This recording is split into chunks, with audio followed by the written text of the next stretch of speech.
For today's tarot reading from the garden, which fruit do you find the most interesting, the most tantalizing? The golden raspberries,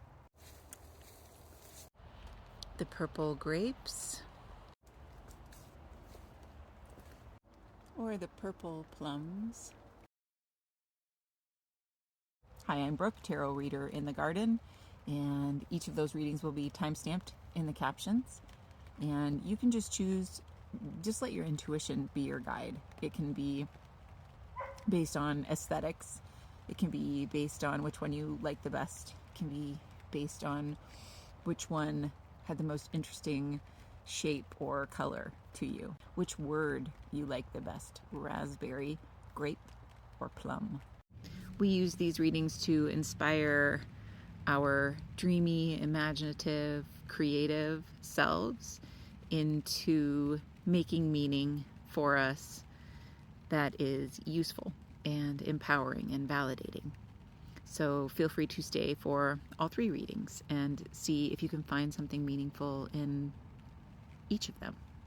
We'll begin with the cards for the raspberries, the golden raspberries. At the top, we have the Ace of Cups and the Three of Cups, both reversed.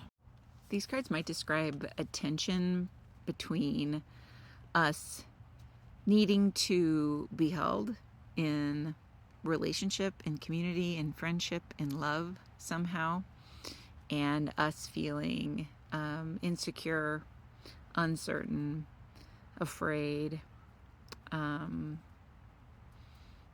us not trusting maybe the connections that we wonder if they're available for us. We wish they were available for us. And I think the reversed Ace of Cups is indicating, and of course, you want to use your own discretion, but there might be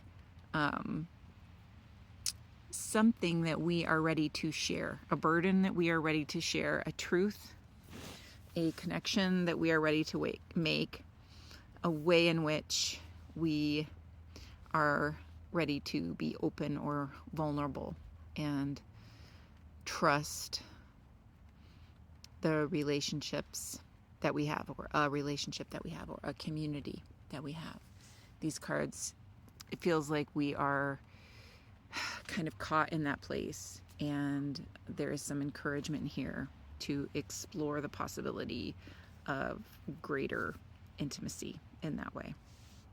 Cards for the grapes are in the middle. We have the Chariot and the Knight of Wands. These cards have a feeling of us blazing a trail.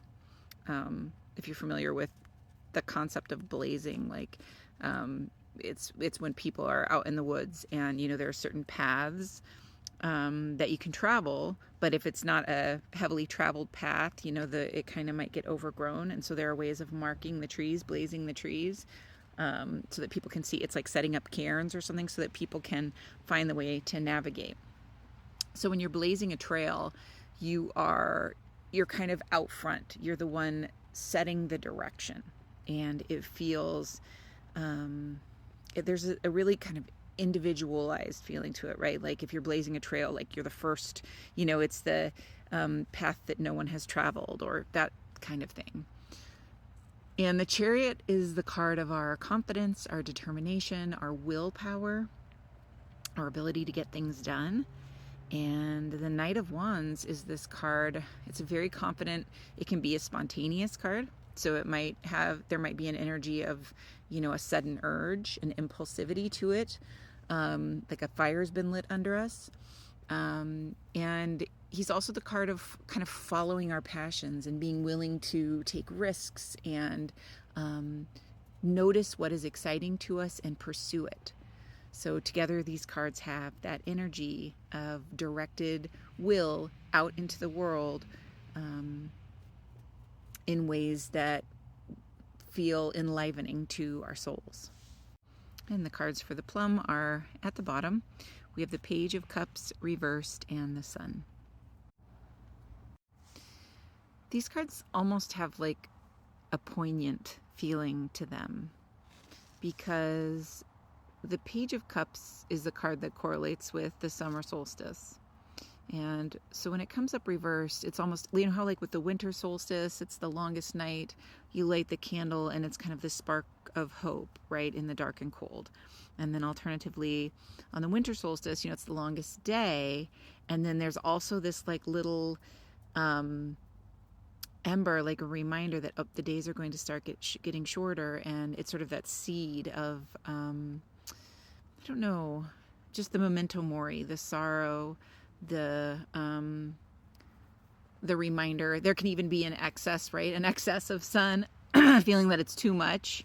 Like if you have that experience ever of like something being like euphoric or blissful or wonderful seeming, and yet you have that like, there's almost like a sense of melancholy that's like somehow underlies, like you can have both feelings at the same time.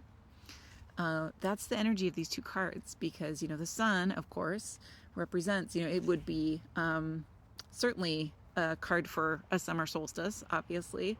It represents the light, the energizing force, the life-giving force.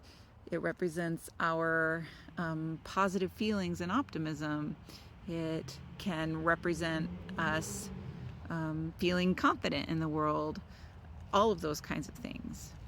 So with a little, like this little Page of Cups reverse, this little water element kind of saturating this sun card, there's a feeling, just a gentle feeling of like melancholy or something like that, and a sense that maybe there's some great joy available to us right now that is concurrent with, and like it's necessary to have and hold the sorrow as well in order for the experience to be complete.